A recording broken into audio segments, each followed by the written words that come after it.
முறைகேடு புகார்களில் சிக்கியுள்ள செபி தலைவர் மாதவி பூச்சி நியமனம் குறித்த தகவல்களை தர மறுப்பது ஏன்? ஒன்றிய அரசுக்கு காங்கிரஸ் கேள்வி.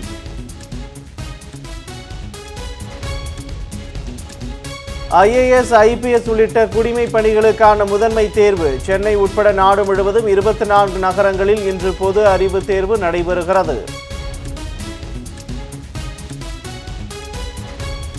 இலங்கையின் புதிய அதிபராகிறார் தேசிய மக்கள் சக்தி கட்சி தலைவர் அனுரகுமார திசநாயகே.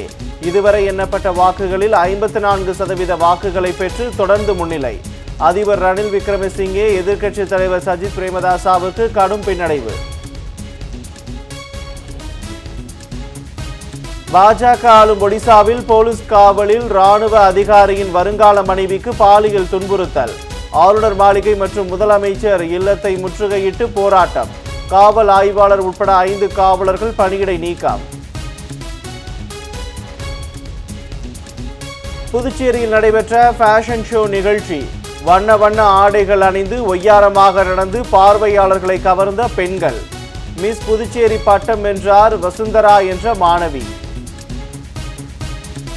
சென்னை கடற்கரை தாம்பரம் இடையே இன்று புறநகர் ரயில் சேவை ரத்து. பராமரிப்பு பணி காரணமாக தெற்கு ரயில்வே அறிவிப்பு.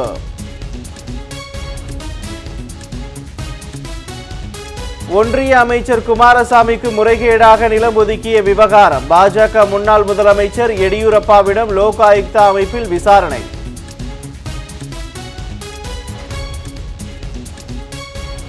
நாளை வங்கக்கடலில் உருவாகிறது குறைந்த காற்றழுத்த தாழ்வு பகுதி. இந்திய வானிலை ஆய்வு மையம் தகவல்.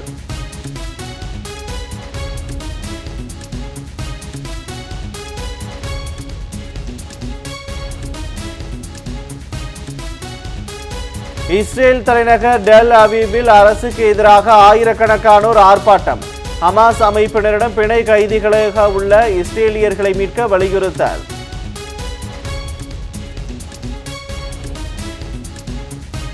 செஸ் ஒலிம்பியாட் தொடரின் 10வது சுற்றில் இந்திய அணி வெற்றி. இந்தியா தங்கம் வெல்வதற்கான வாய்ப்பு பிரகாசம்.